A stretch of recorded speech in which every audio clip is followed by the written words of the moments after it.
Kitara Girls, Hakitara TV, enteekaniza eno neekuleeterwa aba Kawalega Resorts, Hoima, your adventure starts with us. na Bunyoro Kitara Convention eyo muludo gwa kabiri hamuna Cubs Juice. Taste the refreshness from the source. Kanu Kaire ka violence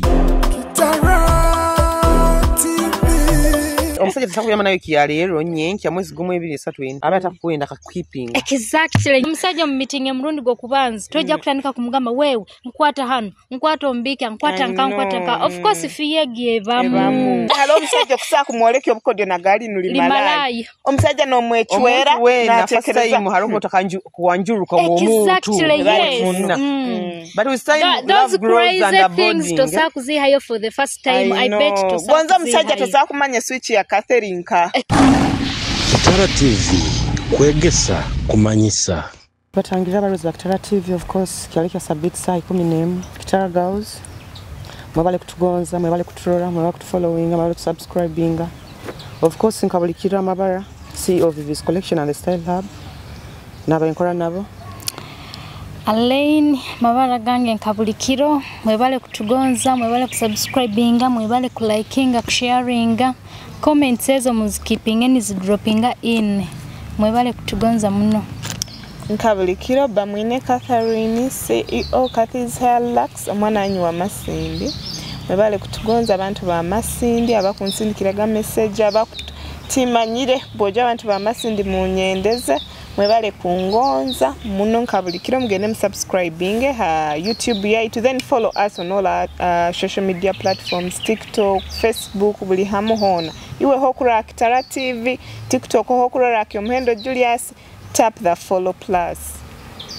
Okay, katubanze tukole ensimbiza bakama baitu of course the main sponsors of this show it is one and only Kabalega Resort aba Hoima Kabalega Resort ogisanga 4 kilometers noruga mu Hoima town noja Masindi road amukono gwago obulio obokusa kubahikira ha number 0393 1938 60 aba Masindi okusa kubahikira ha mukono gwa off okusa kubasanga 3 kilometers noruga Masindi mu town nogenda Kampala road still amukono gwago obulio okusa kubahikira 0392 900 Kabalega Resort in big spaces for parties by a kids center by Hoima section by a buffet at a cost of 30k Nigeria on a soft drink all cutters of meals and they have the best chefs around town or around Bunyoro and it is a cool environment for everyone. You should all try out Kabalega Resort. Ijo humlemu na abana kids are going back to school, bring your kids to swim, have that fun, then omwana agendaga ruka isomero kya balaza obakya sabit anyumiro obongo buli fresh. You should try Kabalega Resort with your kids. Kusima Vipers FC, Mwami Mulindo and your team, thank you for supporting Kabalega Resort. You guys have been here. I've met some of your guys. You guys have been here from Tuesday up to this Sunday. So mwebale, thank you so much. Mwebale nyo kuwagira Kabalega Resort. If the Ugandas can support Kabalega Resort, how about you Munyoro? Why wouldn't you support Kabalega Resort? So Vipers, we as a Kabalega family, we appreciate for your endless support. Thank you so much. Tunaona aba Cubs Juice in Kabulikiro. Aba Cubs Juice buying all kinds of juices, buying smoothies, buying smokies, buying ice creams, kandi bakingurone ndi branch enyuma ya Bunyoro Kitara Kingdom Mao. So aba Cubs Juice okusa kubasanga na ha Central Market kandi number yabe 0781 43 8466 Airtel 0704 15 32 30. So aba Cubs Juice abo bakuba ino mukoro gwona oba birthday oba introduction oba wedding oba ki okusa kubaterera aho hanambe egyo nibakuhereza all services oba around town okweganya kulibata okusa kubaterera aho nibakudelivaringira aba Cubs Juice.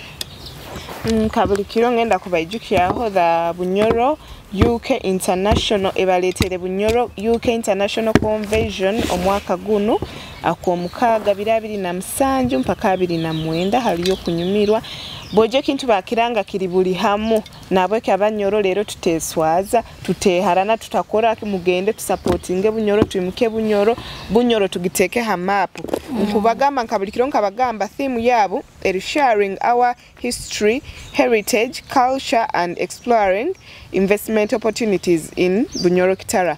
Ekyamani muno kiri kuteka Bunyoro ha map kuimukya Bunyoro kugiteka alevindi abanyoro kumanyikwa. Kyaletu izo nomurama kugamba iwe nko muisiki kike kikusikiza kwenda kike kikusikiriza oba kwakulizo ki oba kuletereze kwenda omusajja ogo woyina akafumbo ko olimu oba omulujungu kyakugamba kitwakugambira embu what do women fall in for you understand so to me before we go details nyowe let me speak about myself first and foremost nyowe vivo manyendeza omuntu or if I fall in for you it has to be your approach ompikirira haro kuija no gwanga nisana nko omuraro tinkuba muraro mugenzi wawe exactly so sometimes approach mulingo jja kwana mu mukazi naye mataringa abakwani niye bane kurabyaho so nyobo jjo kanya approaching in a good manner or in a good way I can give you another chance of meeting you and going a date with you so approach abasajja event ekintu kikuru when you're dating when you want to fall in for someone or it should be one of the characters you should put on table when you're meeting a girl or someone or when falling in with and the second thing of course nyonyenda sente tingia kubadupa egena konkagijwa omusajja talina sente nyowe exactly so tinkwenda kuikala nimbo nabona akasente akantu kakuro akitwa kwesere assets omusajja oba ina mwaka sente aina mulinga nyuma you understand kabana kona kugaba takagaba aroka bana kataka no kagaba aroka bana kataka gaba hatogo bako bali mukono gama ina gamo mungaro nawe taina mugaso abo kubanya at the end of the day nkuba ntafunire mu kigendo kenko kitayikirire iwe manager gamba bintu byokuombeka abasajja bayizira abakazi nibombeka abasajja I've seen scenarios abakazi nibombeka abasajja bayingi nibe balekao iyo kutegeza abakazi bayombekera abasajja no bakina bulevon they parted ways abaisikiba kuja nibali ebihoyire so misikira la hero kotombeka musajja agenda oli ebihoyire abo kubogenda gada but owokusanga ine bihoyire either aino muntu wayo mukazi wayo muka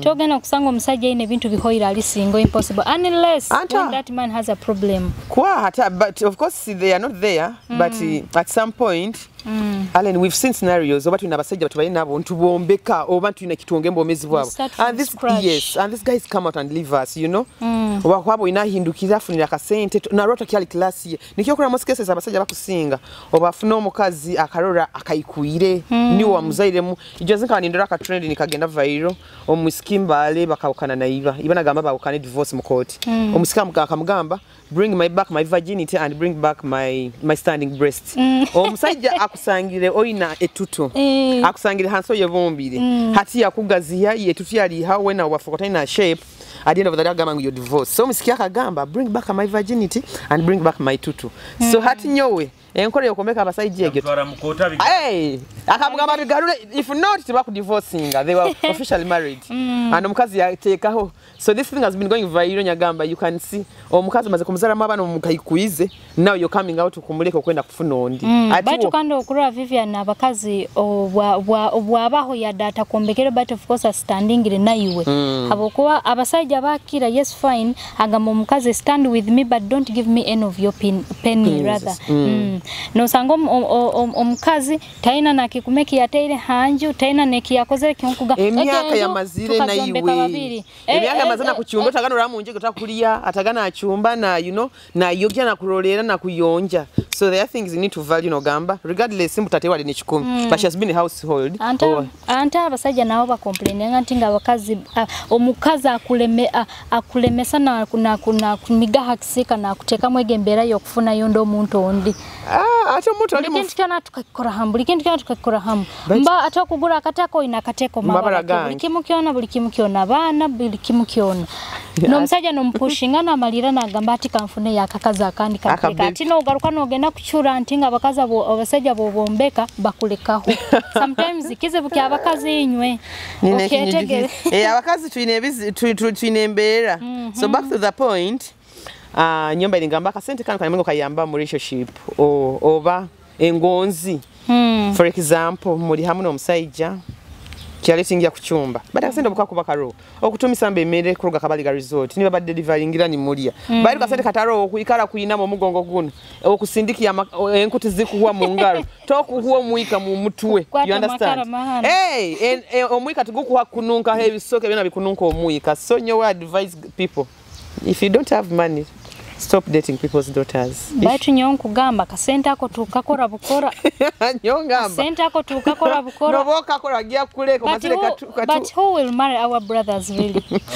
Who will marry? You mean those poor people don't have right to be in love? They have even because they are by the way, even a poor man feel like a king when he has someone who loves and treasures him, regardless of money or not money, man remains a man. Okuraba bakaza baina sente ata bakagenda natoza we chapati a man remains a man. Nyonku gamba kasente ako it is just terinsonga nkuru mulavu nako kaina mwa kubustinga mulavu Allen take an example just gamba kuongererwa Allen take an example omusajja wawe mumazire plan yemukozere yade no twist turoto okunywa ogenda izibanoleta kokaleta amaizi no kiruga mukitabu iwota handogo yakijwa okugenda izibanoleta oli muntu okujwa so akasenda kwa kubaka roho bagule yakarwenzoli you know from town and onyweho so I think money anyway money is it's not so important but it's a supplement in love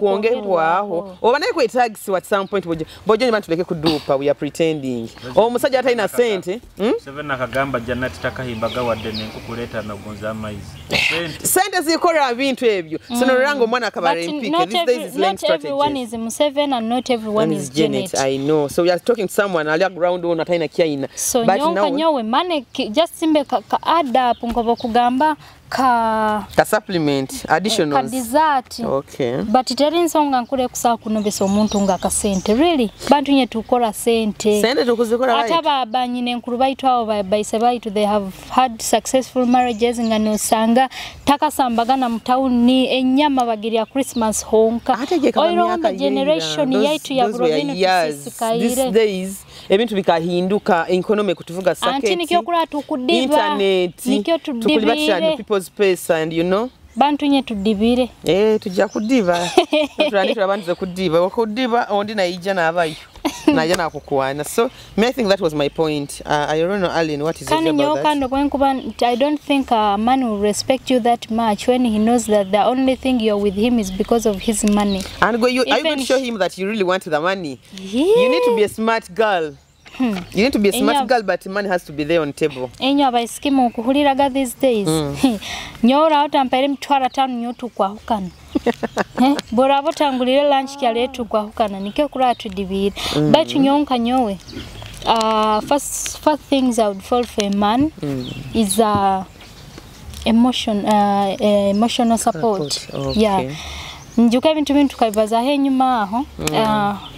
Emotional support oine ekizibu kyokurabamu oba hamulimo obaki anyway environment no gambira omuntu wawe no mugamba wewe kinu nikyo nkurabamu nakyo oba omuka obaki hamulimo na kulenga okubumba kugaza kukamfatinga kale na kubereraho kuchekinga tugeze mu depression kale na koleka ntingu he is with you in all ways in all situations you need a comforter okay nikyo wayendera omuntu oli a comforter natawa comforter appearance a comforter okay omuntu ogakwetagisa abantu nye regardless of what no twantu nitugama tingu single life enyuma single life tenyuma itwana tukwenda yo omuntu wokusa kunyumiza how your day was you know how everything is going on bulikimo of course no seka person whom you can make jokes with abo kubanyo Vivian tinsa kuterera call ya 40 minutes ni nkwenza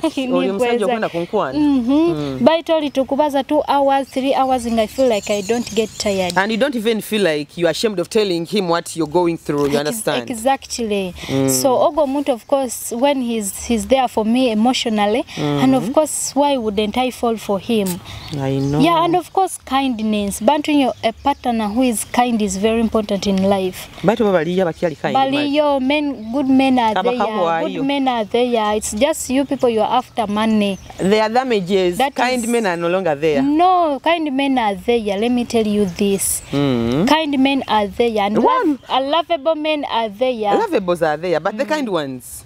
Baliyo. Vivian omusajja no mugambira, like for example, no hura na kusasira obaki oba bintu kewe. You know what kindness means. Exactly. Nakusasira takuwaire sente. That is the problem. Ka producer na abantu bono tanike bahabiza kinyo. Sente bazikora bukora people, let me tell you. Money is not a key to love. It is. It is just a top up. Yeah. It is just a top up. Aleno nataka funira omugayiga. You're No, lying. it's not. Ati the way how I am exposed every day, I meet rich people. What. But kuliga matinge sente za unizezi ezinge na kunyimiza bizibu byange zinkamfating. I know. Exactly. Aroko bane sente bati arrogant nazikona kujuma, you know, na kuijukiza embeera. Nkakuyamba iwe muna kuiwe like anyway atawa I agree with your point. Ebintu nkebyo. So money is just like kana abaisika abekulembeze senta niba abaisika batene byokora tala ukera nyinki akara kuturuki akasigiri kuandara mtauni kubaza rugambo kana hali at the end of the day naenda proving a point for her. She's living a good life, so what she has to do, she has to be with men because of money. So narugana gamba, if a man doesn't give you money, he doesn't love you. Who lied you? Who lied you? Lord, and where was it written in Bible? That if a man doesn't give you money, he doesn't love you. I know. So Alan is trying to show by skiing you shouldn't fall in for money. Love is not all about money. Mugende Love is about different things. You people kana mwikize mukyange mugena nimjagarara na besente nimkyani mugarukani mwenda ibala ba hands. Abe chapati. Exactly, okay. This is just a show. It's the truth. Again, I'm getting a person. No, it's not getting personal. Na abasajja ngari bagamba abaisiki benda sente. Good women, we are still there. Okay, tegeze kintu eki. From which planet? Here, me I'm here. From Alain's planet, I think. Otherwise. Catherine kyo kuongera hao. Ngenda gamba about like a relationship, being a bikora relationship. Mugia kumpadoninga nyine senyiga. On that relationship thing ti kalembu abantu abandi bakwenda abasajja no mwenda because of money, but to me of course money is baho kale as you know a substitute nako kayamba. But then to a large extent me I don't support people wanting men because of money, because trust me, some people are being in relationship and they're being so disrespected because omusajja ina sente. You're there with the man, at the end of the day osango muisiki ali nkombufumbo akuchura mazigo omusajja kumurabyanka I don't know akumutera akora buli kimu kyona, but because omusajja akurolera omusajja kwa kasente omusajja at the end of the day omusajja nakurabyanka kasasiro. So abandi no baho mu relationship you're not loved right. May I rather be with a person when I'm loved right. Kanda basajja omuga mamanya bayine sente no most of the times ogenda kwesanga. Allen, okay manyiro musajja ogwo sometimes takuha love because osanga musajja ogwo they are married. Exactly. Abasajja abo baba bafumbo esente emirembe yona gihulira mwa mukaziwe. So each time he comes to you, trust me, it's always about kwegaita. Sexy na kwereza mpa nkwereze, but when it comes to gamambu love oba kali katugambire support oba kubaho, because sometimes osanga abaisiki when you need your man, that rich man you want taloho okuro omusajja ogwo taloho, he's with his family. When you need someone to laugh with, someone to laugh with, someone to lie okabaza limukifuba kye mwina ebintu byanyu mukuraninga mbucheke bwanyu, because I don't think nti haliyo relationship totally muli banaku muno.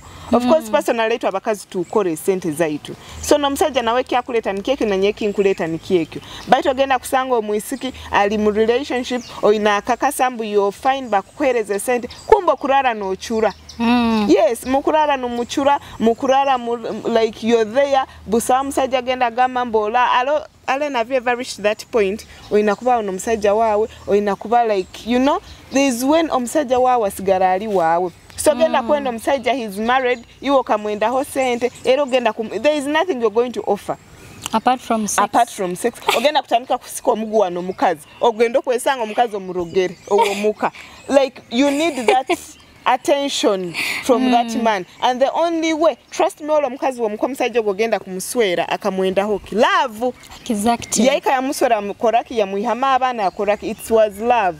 So iwolesere sex yao because you're struggling to get attention from that man. Ogenda kwesanga orogero omukazi, ogenda kwesanga olimbuvuyo, ogenda kwesanga you're going through a lot just to get that man's attention. So money is not everything. Halo ebintu ebimattering nkono aleni kukwagambirege support. Halo omusajja kubeeraho. Omusajja oya bayinyalo woba omuntu ina stress, but someone is there for you, not only in money, but you know where you can talk to someone who is going to comfort you in everything. So bakazi nyonyomba gamba sometimes banzo weyinga omusajja ono. Yes, I innocent because tugambire mbu mugende mwenda basajja banako.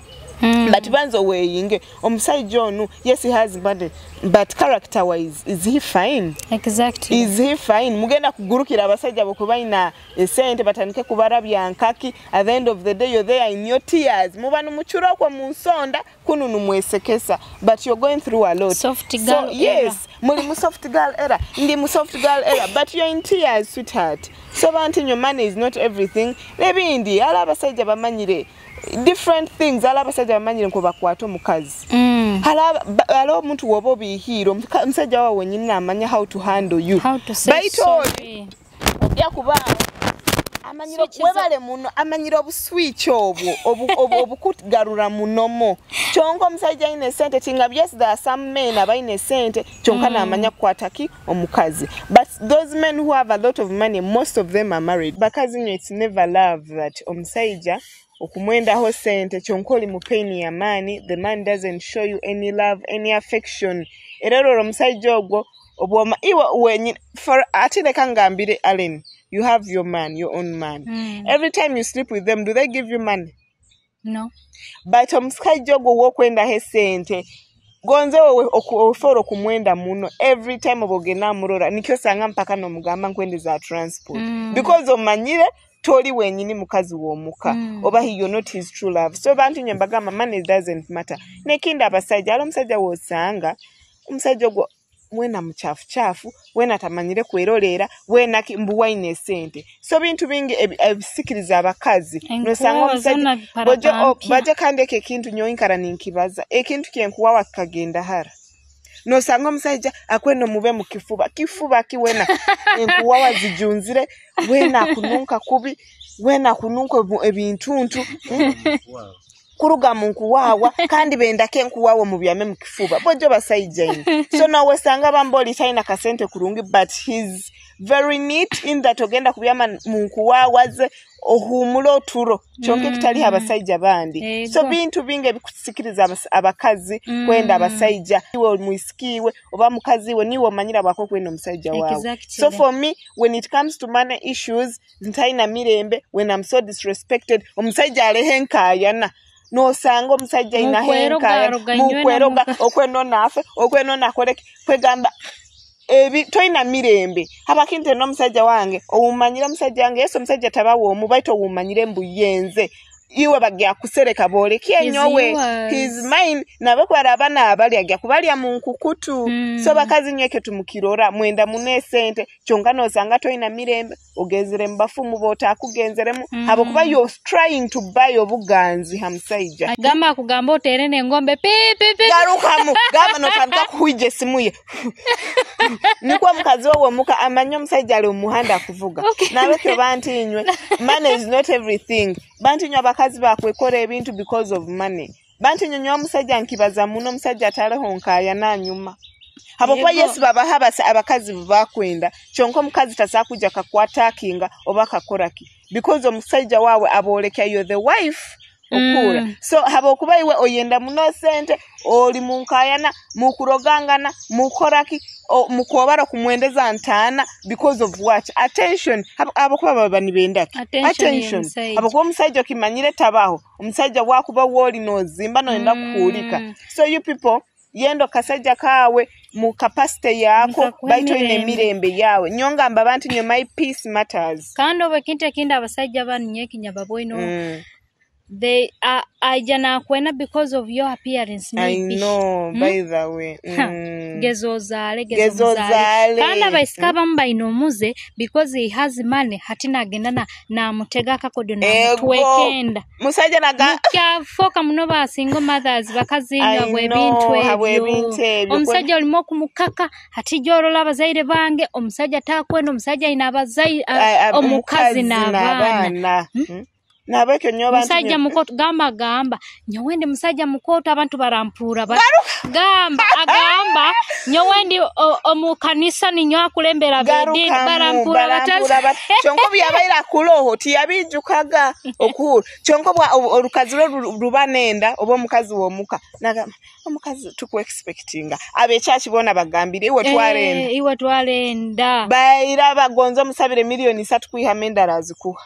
So you people, I'm telling you this, they got to be contented, omusajja mwendo, let's not take money as everything. Basajja bane binge bitusikiriza abasajja. Mugenda kukwata kukusindikire motoka eri tinted batakurora. Tosano kuteke motoka. What disrespect is that? Banti nyo people are going through a lot because of money. Nyo abaisiki mbagamba omusajja wa muleke kwekulembeze sente. You people, abantu bakuraba mbintu bingi hoiro mukubarora nibesekesa. People are going through a lot. People are being disrespected. Abantu bakurara ni bachura. Abantu bakurara masabo. Abantu bakora because they are not getting the love they want. So nabeke nyo kintu kinu nkibagambira abantu nywe. Let's kaleta for going amune center bakwa nazo money is sometimes it's not everything but nazo ze hello kuba jeri tukaba where we were but ekiyabairo okabo bimanyire but if there wasn't imbo aleno muntu akusa kwereza some money obiki of course it's not everything but nakasente kendewa so banti last night I was watching a video on TikTok that is the topic was that reasons why you should pray for discriminate something like that omuyisiki akabaina boss we ali mugaiga aino mukazi omuka kyonka unfortunately omukazi obata kuzaro ba something like that hati that work yakosege advantage so byakolesege advantage yagendo mu mfumu yamugamba go and bathe this then the man will look at you. Kyonko musajja akabali musajja wedini. I will send you that video. Omusajja akali musajja wedini omukazi yarugomo omufuma amusabe $500 yagenda kunaba buyanabaga kuno musajja na yesayimuna nagama no weapon formed against me shall prosper. Omukazi kola kunaba kinu na kinu ato mukazi yafaninga tutingo mukazi wayita kuzara omwisike yakolesege advantage yage yafuna yakasaija ya mkura fake prophet amugambire ntingu ekizibe kyatakuzara habokuba musaija akolesa akagundi kayo bintu ebindi nikya musaija tasaka kutwekera omukazi omisiko okurugayo nakwata na muhereze bintu gendo mutero mumere omusajja okumutera mmere aja kuhinduka confessing kumbe kunu bikubatabura omisiki wabu ni batabura obwagarukayo atakutandika kufolinga for fake prophet omisiki wa intention yaye kaba yokuhugura omusajja kwata muteke mu direction yaye omwisiki wabu ya finding out thing it was all a setup but because of money you do something to that people who are abagaisirwe under God's presence no gena no ba destroying because you want money because you want a man. First of all abantu abo basangize they are married okwasiro batahirira okusiba masabo okubaroga kinanasi okubaroga kino you people it's not called baitu na abasajja nyinanye mutekane sit down. Julius, why are you men not sitting down? Kanu kuli bakuli yono kwendo gikomba kombe mbuli nanka yono bakyabaroga basajja inyo kandi bakyabaroga yakimu nijya kitugamba kiri that still omuntu gonzo murogere gonzo no nibakuhaise karambafumu sometimes ogenda kwesango taina mirembe kandi nyongamba abantu personally nyo ala abantu bangamba oba mumanyire kimaikara mbafumu chonkala ala abantu botasakore kibi iwe nogeza umukoro kibi byona nibikwetabukira so trust me funo musajja wawe owokura no gamba ni wogo because abasajja batabatito eki abakazi nkira akibagamba choka weno wokuba kwasire owokulala talinaho nkaayana talinaho ki banti nyo money is not everything kino nikyo ngenda abagamba money is not everything. Kande kintu ekindi nyowe bantu nyen kugenda n'omusajja ina vision. I know. There is a scenario which says you will go with the man with the television. Later you will see the man with the vision on your man's television. Of course, So how do you know that a man has a vision? No, of course bobano bazana oba no muhura Vivian. Na kugambira future plans biki bintu byone byo na kugambira. No lera kimuntu you are in his future. But which is okay. Leka tugendera, but of course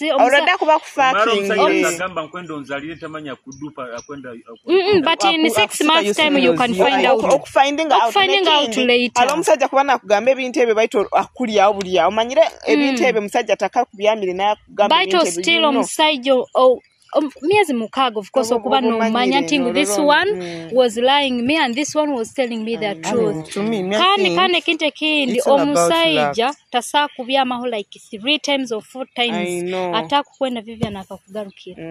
Nonyonga makine kintu oli sawa sawa omanyira abasajja yi. You notice like there are mistakes omukazi wawe omuka ezabaina akora yara kule tokeri nyingi omanyira abakazi abamuka because you have tendency.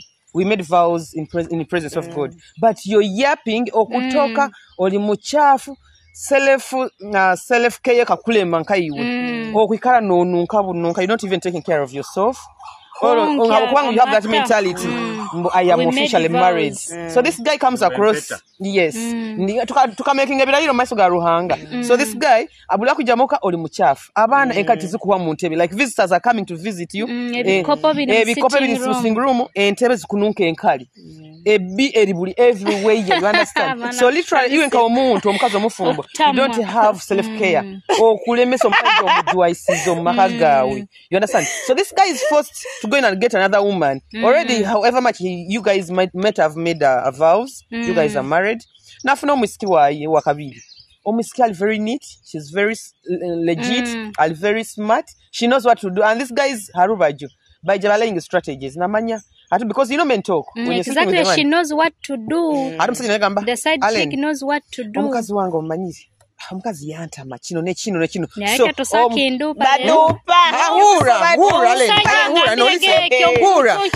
ajana gamba omukazi yantama buli otuke waka ayomba akungana takyampa no sexy nagamba buli bayikamuka omukazi akungana buli munku ija obaterese muti nkuwasire oli mu bakazi oli mu malaya so ngono ramusajja akugambira weaknesses omukobaro ati no manya how to brush them off omukazi banyaka na akungana obaterese musita mukuwasire ati no manya ati nyowe wala na akungana let me be a smart woman you understand nyoka nchulere omusajja bagarukire mbo muhagingire webale yo omuhaira kachayi you know omwelo kamingire okay olinka nwaika okay mwa malaya so mirrors come out and say you know what omukazi antamisize toko omuntu toina businge tinkata hire na munjiri onyaga mu motoka taka hire ebintu motoka oli boyini likuga kutemba you understand so you find abasajja no sangango omusajja akubaza weaknesses omukazi waye omumwisikia here so omusikina understandinga mbo natawe toko onu atamuchafu atana mabwatala onu abana entezikani zinunka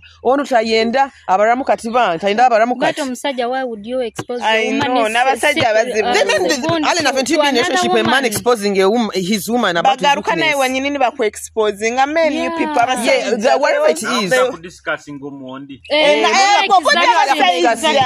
which is okay ekitugambirege n'abasajja Vivian abakazi nabo ekitukubaza tikirigamba mbu second wives tikina kuba tugambire money is not everything. Vivian alokubo yendeza omusajja to love going for love no halaba agenda for money. Listen alo omusajja kuba najana akwenda to maybe with his intention to make you his second wife kyonkai wa mururu weno jagala rambe wena zile kumshuri ebizibu wani ojagala ile okwenda kumutabula nabo ngomo kwenda kombekere enja kupangira business akukolere kata wakata kuiruka because you're being laying strategies for the first fight atutangiye kumurangira okaje mwange nkuhumuza kwefara fagaruka imwe kikazi kya baki watabaliro mwange biki bitwalize but nyale ne kimanyire omusajja tasakuyama nayo kiyalero nyenki amwezi gumu 2 3 abata kuenda ka keeping. Exactly. Nyoki nunkibetting. A man cannot sleep on you 3 times atakwenda akakusigaza Julius relationship ikaye mu bufumbo baisikiwa bunenere. Totemba mu iskiki ya lero atakole iro kaikala nawe. You understand? Aloho, it is possible. Yes, you people yes. Kind of maybe maybe na like no manyira nuko how sex abasajja baba bakoraki na manya ono mwiski because of she's good in bed. Yes. Kind of because of being good in bed. That he doesn't get from his woman. Ukazwena magwata rakuli tani tingu first time always sex is always a disappointment, especially amsajja atakwenda nikyokula ntinga abasajja bakubya mao batubya mao murundi gumu nibagenda because first of all tinkumanyirire newe tomanyirire anda inamuna fear you don't know my switches you don't know nyonewe tinkumanya na nyoti tukumanyangana for the first time. Of course we have that fear. I cannot even bring out my crazy part but because you are after sex you end up leaving me.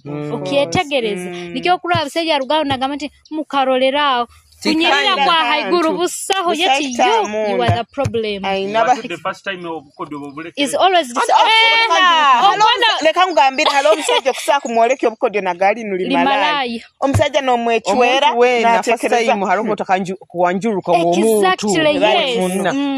but we say those crazy things to sakuzi hayo for the first time. I bet to gonza omusajja tosakumanya switch ya Catherine ka ngoja kumala gangwero koleki kumbe nyesi yange kugamba wewe omanye Julius nkwata hano nkwata hakutu kati hankona omusoke hatombugere manya nkwata limalaya nikakuba nagamba okyetegereze kitu eki omusajja mu meeting emrundi go kubanza tojja kutandika kumugamba wewe nkwata hano nkwata ombika nkwata nka of course fiye bamu ekuba munewe nko muntu ina respecting baito muntu oyeo that you are the best at the beginning. No omoleke munsa kuchwa mugongo gona nsa kuchoza ninkuhikiayo nikyokula ntingu abasajja bakira they sleep with you once and they leave you because their intention was about sex and unfortunately you did not give out the best. What they expected from what you. They expected. You know, men always come out of expectations. Exactly. So you find you comment you're being naive to express yourself towards him. So abasajja nayo mwegarukemu mumanyengo nayinywe haro hamtayikirire baito amba bugamba ati ebimu tubichulerera ni baba tayikirire na muntu ebimu tuchulerera ntubigamba katubimire just to give the respect and not even make you lose your image in public. Katubaze tugende tufunike amsana Kabalega Resort katugaruke. Discover your home away from home at Kabalega Resorts, Hoima. Located just 4 kilometers from Hoima City on the Hoima Masindi Road. A real resort in an eco-environment. Nestled near the stunning Albertine Escarpment and historic Mparo Royal Tombs. We are the perfect blend of convenience and charm. Treat yourself to our cozy rooms, mouth-watering meals at the restaurant, and refreshing moments in our outdoor pool. Whether you're here for business or leisure, our conference facilities, camping grounds, and fun-filled kids' playground are ready for you. Escape, relax, reconnect at Kabalega Resorts. Hoima, your adventure starts with us. Book today.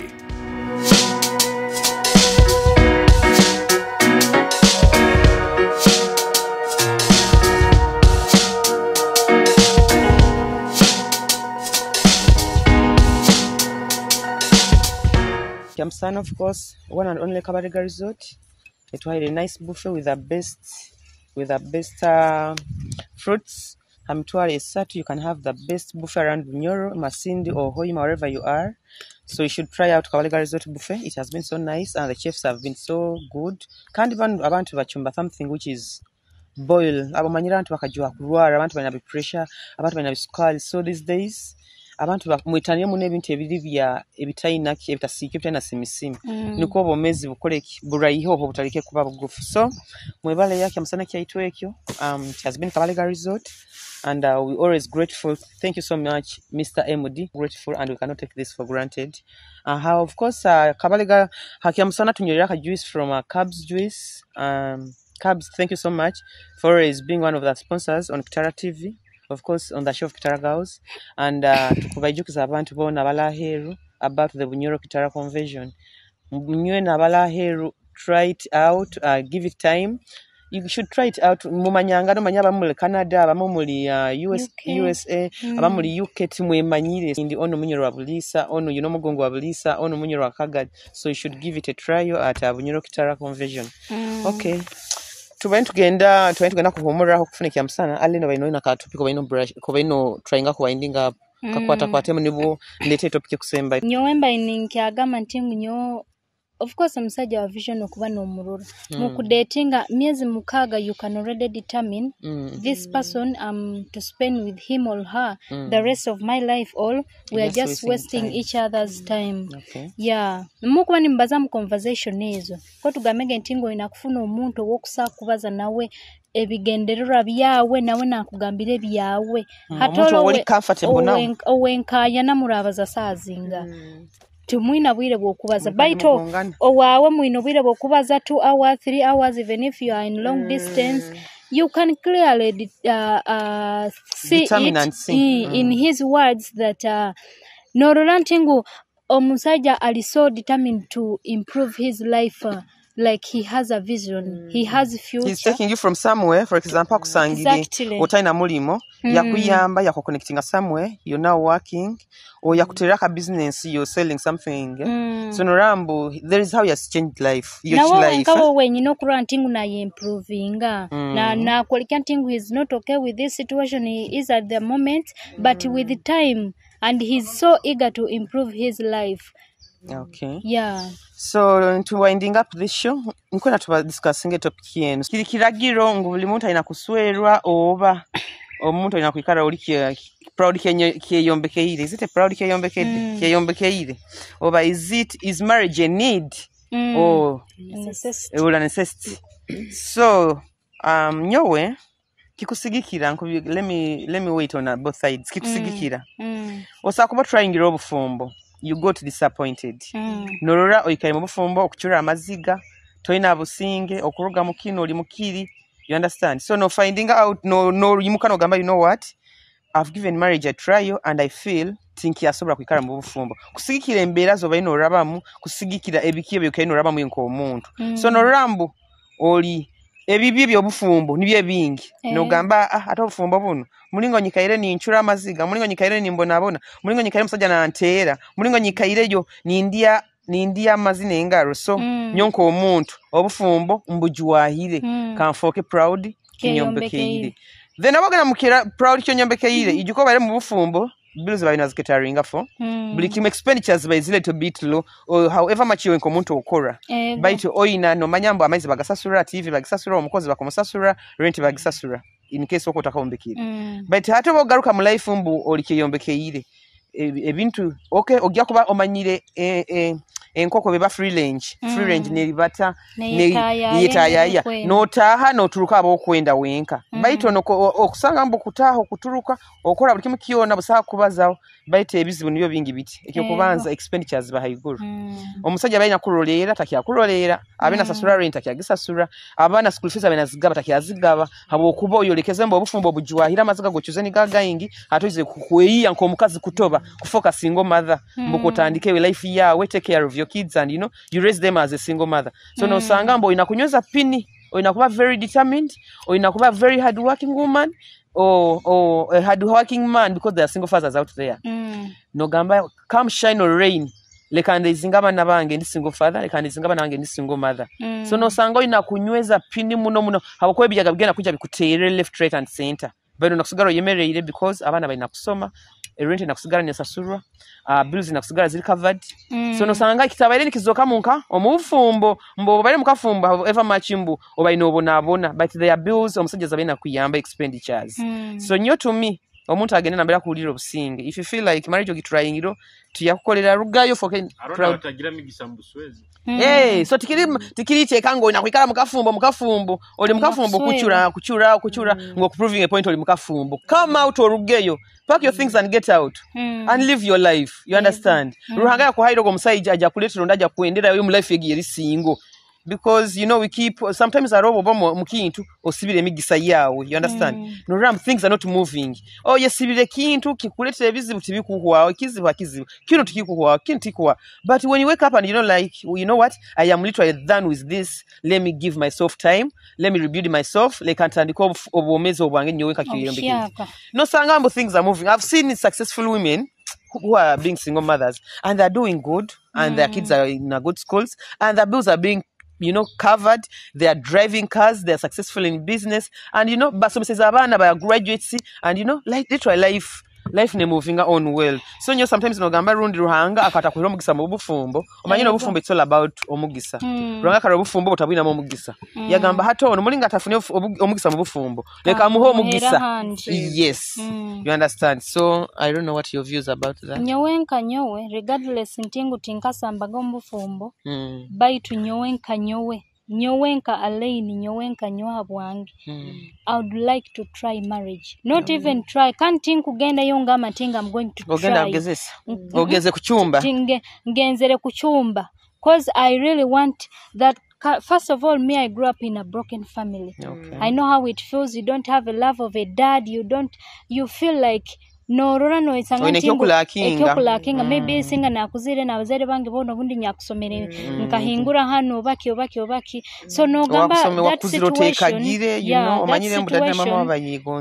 that situation no takwe nantinga abana bawe bakoleke babe in the same situation you're with. So me as me nyowenka nyosa zino nyakugambe everyone should get married at their own pace, at their own time. Baitu ntingu nanka muharawa nanka hata ikize miaka 25 ugendo swerwe. No, even at 30, even at 40, people can get married as long as you marry. And even if you marry wrong, you can always marry right.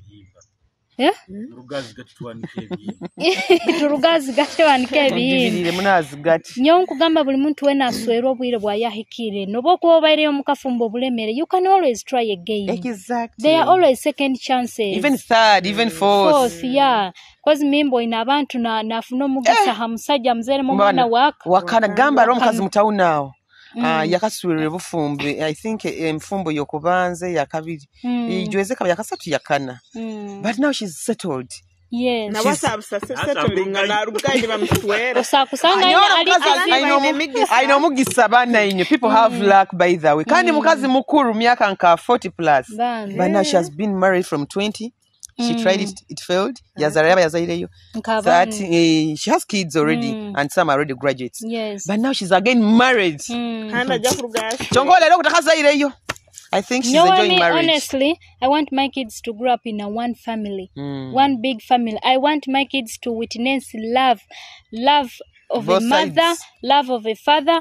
Kandi okurora sometimes abasajja banu batu mistreating, not because intingu baitu because engeri bakuzire ni barora akuzire na rice isa kupakura nyina waye. So, this is how they treat women. Okay, so no sangano mwana na wakuzire na yenoba nikyo kurora ntingo musajja wewe nkata kweyenda, so how will he love you? Omwisikita kweyenda, how will she love you? Tagina.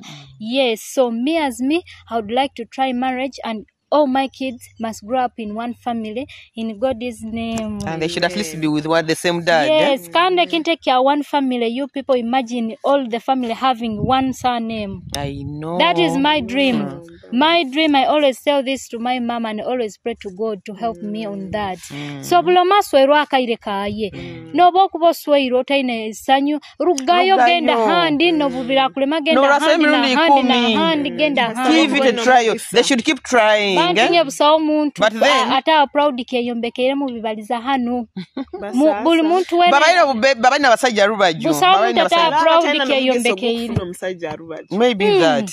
Busa mukazi buli muntu we naenda kumweta mukananka. Buli mucha yagala kumweta mukagundi. So ebe byokugamba ebyo single. You've given it a try bakwese mukananka okubanza muka Julius muka Robert muka Mavini mukananka things are failed out wa mahani.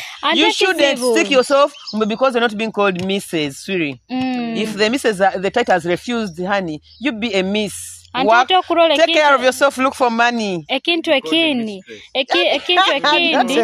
mukwe abakazi bakwenaga kuhimba their experience in their past marriages. Nikono ebisibe barabire mukuli na bias nebiniga bakubireta in a new marriage. Even the man had good intentions but you have not yet healed. So nikyo kwikano gamba ntingu toyina mugisa ombufumbo no. So they should give themselves time before they move into another marriage. To heal okwendo rugayo kya lero yanganire mwa neighbor. Bakoleki buyikala yo busajja ruba jobo bokuninani naho. No sanga obwa nikyo kolora abamu bagamba omusajja gamba nankani wasegwire nanka. So hatino no sanga omukazi ayikaira ro abokuba by the time you wake up to go and meet Julius, get married to Julius, you've been having Julius when you're in marriage. Okuruga bugambe no genda hano.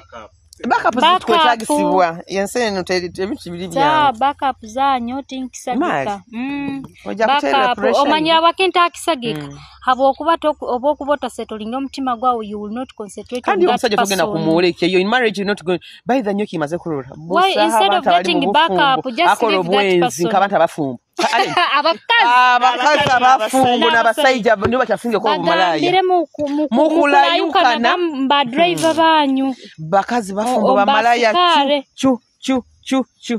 I feel like I should mention their names, but I'm not going to mention your names, don't worry. So abakazi bafumbo nibo bakasinge bumalaya nibo kusanga hado otinko na kora veles abakazi abafumbo nibo bakasinge kukola bumalaya munsi muno kyonko bosanga obara kwa ina ka baby no ka tanga kulwanisa ka baby oba inola yukana. You know, these things should be a way to thing. You are no hurry halimbo obara kwana. You utekeza obara kuhura ata iwe nayo kwa.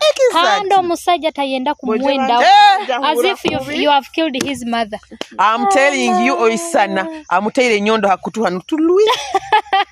Kyokawe na yenda yeno azunge buzungu asakora obwenzi kyokka kora obwenzi nkabukora mu 2018 aja kukujo kuza aina kuyijukiza pause baito kimanyiro cha mwezi omalayo otenda nanka chonga wale bulikira ayenda hindura. So this is how men wicked they are. So what are you talking about that, Kathy? About no, is it a must so much supposed to swear or what are supposed to swear? Nyeki nyina gamba itwena bakazi na basajja, marriage is not a bed of roses. It's not an achievement. And even a bed of roses the king umanyisa, it's not something bogia gendo nyumirwe. But in your marriage needs patience. There are hills and mountains. Kandi hati naito tugenda ntusisibwa abakazi nti Vivian oba Aleno bairona bakazi oba banywani bakali mu bufumbo bakale mu the women out there because bikuru bikusisa abana babandi kikazi kiri myaka 8-5 nga kikwendo bwojo buto. I know. For kinkwenda agamba you deserve better. Let's say marriage gonzo takagenzera ekintu kingenda agamba bakazi na abasajja, marriage kiri muntu sacrifice. Marriage comes with sacrifice. It's beyond the love. Whether ugenda kuswerwa oba togenda kuswera chonkeke, let it be at the back of your mind. The marriage is sacrifice. Hala abasajja bamanyire omusajja nata ayenda kutaha ne bukya buli kiro saa 11. Omusajja ikala mubara Monday to Monday. Trust me, obufumbo obwo bubabwa ina sacrificinga okura. So ale ebintu bwoba mbufumbo byotasakora. No gamba hata omusajja wange bundangezire for a girls night. Alobwire buntu agenda kutaha. Omusajja wange alimuka. Tingenda kutaha saa 12. Oba alaba sajja batenda kubahabuza alinka harairinka. Then you're not ebya marriage birugemu. Kine kitugambire marriage is not for everyone. Si mububi. Hala abantu it's not an achievement. Etaina kuswerwa. Hala ebisajja ebisoswangule ebitamanyire what marriage is. Hala abakazi nanyo abatamanyire what marriage is. Okura. Iwe saa yona mande oli muiski Monday to Monday oikara mubara. Monday to Monday hala abaisiki mutauni munu mande ogenzereyo mande ogenzere kulia ogya kumusanga. But you're also praying to get married. So your life ogenda kwika mukafumbo orole kutaha mukasa 3 nikikurumia usiba muka wiki yona usiba muka haleho. Let me tell you bantu in your marriage kiri kintu kyo sacrificing abantu nyo mwege sacrificing bit even relationship. Togenda kungamba mbo musajja wange muterere simunya mugamba linka akarora nko mumanyirire because nyowe obunku bandi married nyino muntu there is a person I report to. Exactly. That before I leave work late ngenda kumugamba honey tinsoboire kujja mukasa 2 I have a client I'm working on ngenda kugaruka saa 3 kyonka ebisajja nagenda out obagenze nabo haba oli mu birola biro bisatu birabiro mbuwagira mufumba ta musajja mufumbo so bantu inywe n'abasajja n'abakazi let's know that marriage is a kintu okusacrificinga ekintu wara kitahiremo muleke kubonesa abana babandi bulikire garuka late omukaza kuchingulire saa 11 ebyo kulya bichumba tobirya agasiza kahunga nyote zakatagasa bojo bantu let me tell you bantu marriage kiri something big. In fact bana nyo mukirize tukalire gani kubaza about marriage tutukumara nyeki ngenda agamba abantu marriage halaba ina kuswera and it's not an achievement halaba me I'm married nyawenta marriage I'm driving someone's marriage bantu your marriage is not an achievement. Yes, it's not an achievement, but me if it was an achievement abali mufumbo yakolera kuchura bakubani livinga this you know oba bakubani na gold because bana mulingo bahanike kintu kia marriage. But there are happy people there who are inspiring us. They are and who are really inspiring us. They are and we don't deny the fact. Nabo baliyo baito rundi batudupa okwo.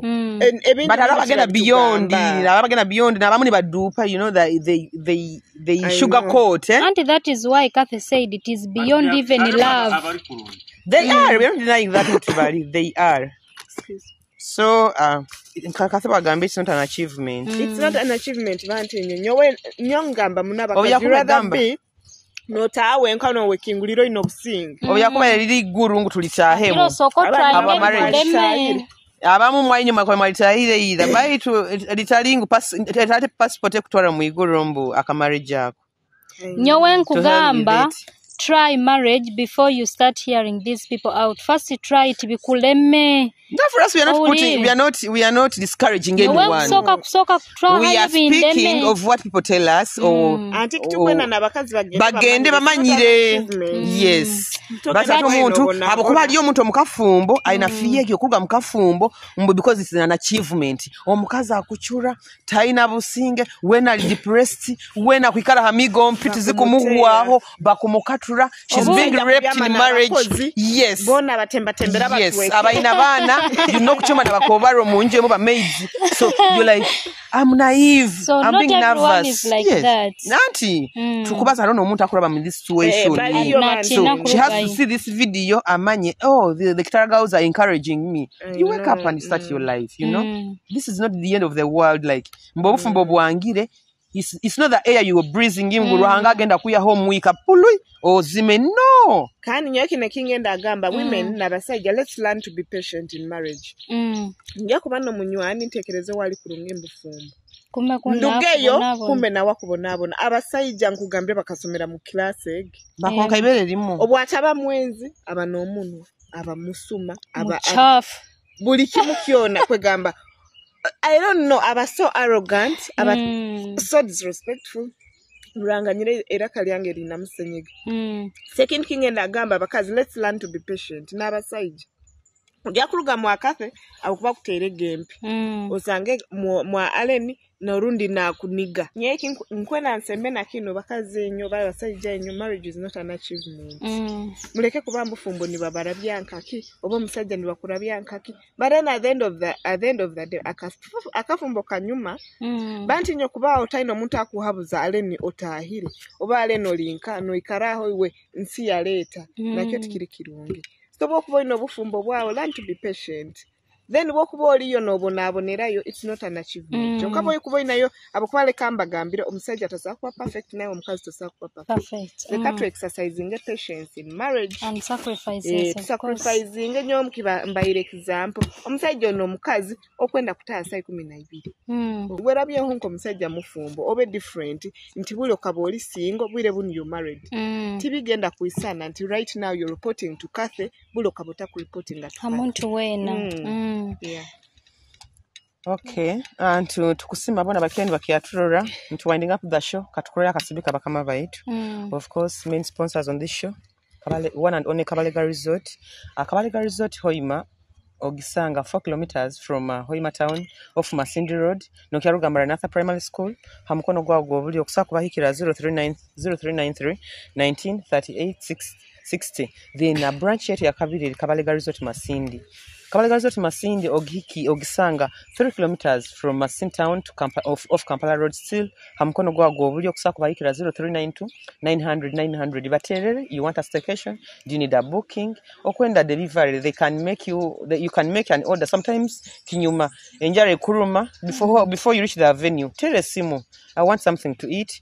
Within a minute you by the time you get into Kabalega, you find food is ready and you just eat osange bakuserving. Then kuikara, you know it is a line, people are so many, so I always advise people nikikuramba somere numbers zino era kanzigaruke maba Masindi okusa kuikira Kabalega 0393 193860 aba Hoima okusa that was Hoima branch to oinekyo kwenda oina kaholdo kwenda gendamu abafumbo abantu bazao mwamu kyarugiye mu mikoro yanyu mujja Kabalega mufune a honeymoon baina na this part ali okusa genda for touring makutuba Mission Falls, so you should give Kabalega Resort a try.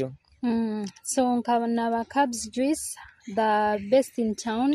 By now juices are all types, mango, passion, pineapple. Juices are buli mulingo bwona.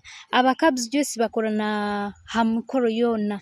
Oino mukoro gwa introduction, oba birthday, oba wedding, oba mukoro gwona. Okusa kubaterera aba Cabs juice 0781 438466, then Airtel 0704 15 32 30.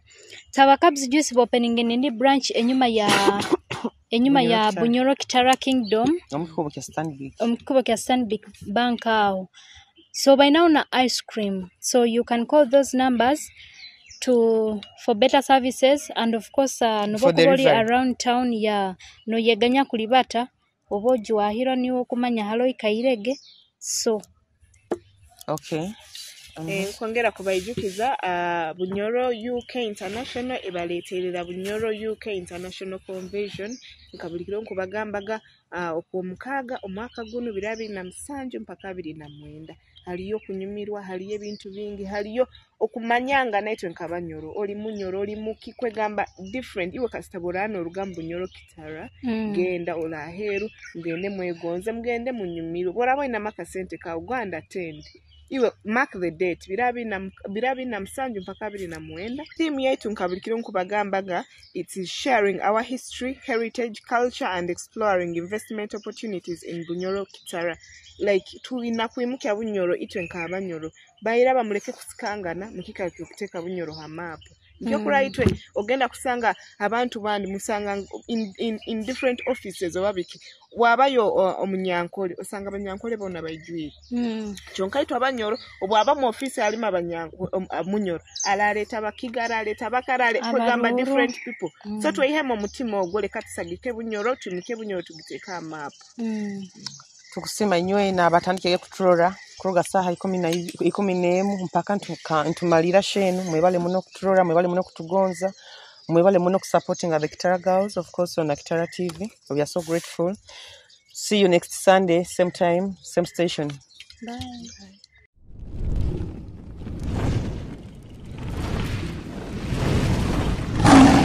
Kitara TV, kwegesa kumanyisa.